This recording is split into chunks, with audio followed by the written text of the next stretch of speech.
Welcome to Cheese Week 5, Day 6, and we are going to head to Switzerland today as one of the last two videos of this week on primarily cheese. Tomorrow it's going to end in France with a Morbet, a cheese that was banned in the United States for 10 years, and it's back. There's only one producer that's allowed to export it into the United States. But for today, down in Switzerland, I'm going to try an Appenzeller Silver Label cheese from Switzerland. Now, it's not an Emmentaler cheese. It's not an Alpine cheese. It is a Swiss cheese, yes, under the umbrella of being a Swiss cheese, because it is from Switzerland, and it's a really good melting cheese, excellent on grilled cheese sandwiches, as you might expect. It's been a good number of years since I've tried an Appenzeller. They're not as common as such as a Gruyere, where 5 times as much Gruyere is exported out of Switzerland than Appenzeller. So let's see what the website says at MiFroma. Appenzeller Silver Label. The delicious herb-infused light taste makes Appenzeller ideal for cooking with, and it's a cheese that melts well. Okay, as noted, Appenzeller Silver Label can be enjoyed as a simple dessert cheese, and it's the perfect companion to crisp, sharp fruit like apples. Appenzeller Silver Label is matured for 3 months, whilst Appenzeller Extra is matured for 6 months for a deeper, fuller flavor. Now, I believe the 6-month is actually the black label. So like the white label type, this cheese needs to be ripened for a minimum of 3 months to allow for the flavors to develop. Now, speaking of the labels, let's take a look at the ones that are available. The white label is the newest one. That right there has extra milk fat, and I believe it was just released sometime within the last year. And then, of course, to the right of it, the silver label, the one I'm about to try, it's 3 months. And then gold is 4 to 5 months. And yeah, sure enough, it's the black label, which is aged 6 months. And then there is also a purple label, which I've never seen, described as complex and lingering, with a 9-month aging. And they also have an organic variety using organic raw milk. So this comes from the Appenzell region of Switzerland, thus the name Appenzeller.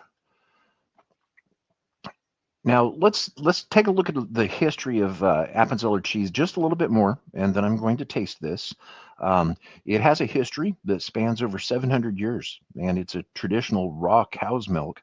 The washed rind, it's produced with a very old recipe, which is most commonly known for a unique secret herbal brine. And the production of it is limited to just around 40 to 60 dairies. And it maintains a long-standing Alpine tradition. Now, this cheese in that region is deeply rooted in folklore, and specifically the Appenzell region itself. The production process involves washing the rind with that secret spiced herbal brine, and it's been passed down for centuries. Now, that recipe is something that has been held in bank vaults in order to keep it secret.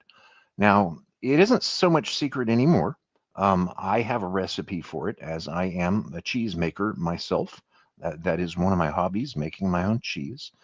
This is typically made from raw cow's milk, and they will obtain the milk from local farms where the cows additionally graze on herbs and flowers. So it's a highly controlled cheese. It was listed when the Trade Association formed in 1942 in order to protect its methods, and it's usually aged for at least 90 days. So let's go ahead and get down to it and see what this tastes like. Here is my piece, which has been laying out on the kitchen counter for about an hour now. You can see the silver label right here, and of course the washed rind on the other end. And I'm going to try a couple of different areas of this. Here's 5 pieces I cut off. To the lower right is just the rind itself, and then the wedge up above that is a rind starting to go into the body of the cheese itself. All the way up the top, the one that looks just like a little cube of butter, that's from inside, deeper inside, where it has the colorization of the majority of the wheel. I'm going to start with that, tasting it, and then I'm going to move to the left, getting closer to the rind. You can see the color changing right there. And then the piece that I'm going to try closest from the rind is the one to the bottom left, which is exactly where it was cut off from the rind itself. Okay, so let's go ahead and start with the centerpiece, which is right here.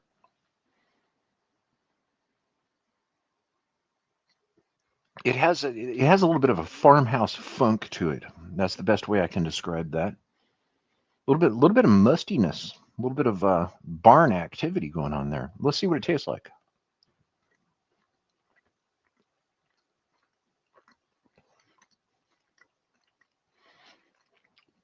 Hmm. It's buttery and earthy. It's a little bit more floral than what I was expecting, and it's also a bit sharper than what I was expecting. But unlike an Emmentaler, it's complex where the flavor is changing and it doesn't stay the same as it moves across your palate now, or across my palate at least. So now let me get the piece which is closer to the rind as shown on the picture there.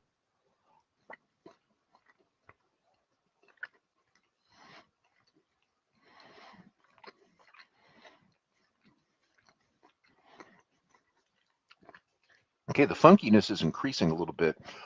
That right there has a little bit of mushroom or truffle, forest moss, forest soil a little bit.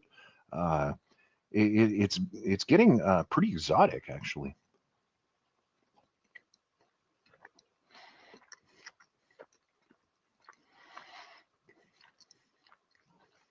Okay, I want to keep eating this. I should have sliced off more. As it gets really close to the rind, I am picking up something herbal, but I can't quite discern what it is. And it's a good number of herbs that are used in this. As far as pairing it, well, first let me rate it.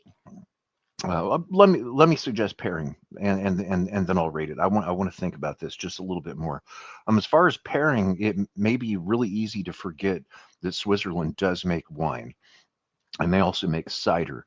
They just don't export a lot of it, which is why it's not commonly seen.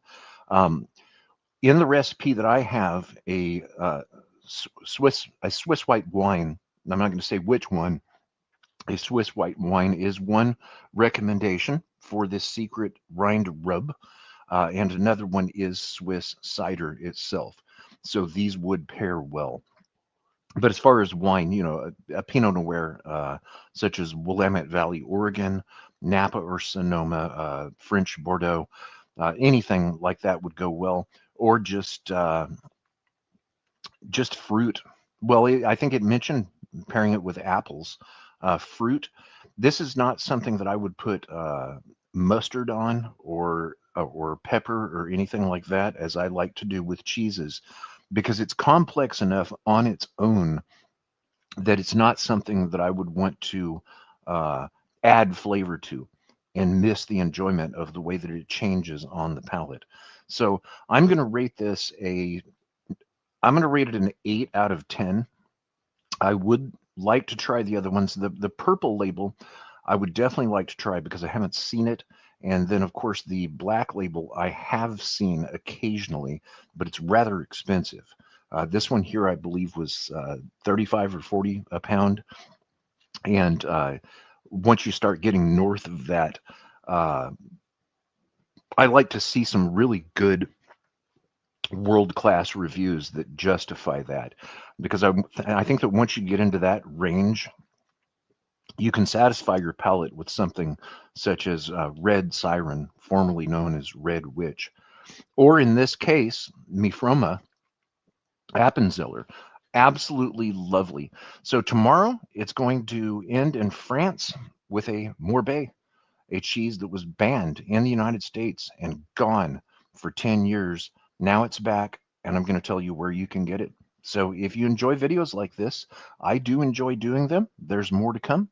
Till next time, enjoy your cheese and peace out from San Francisco. Bye.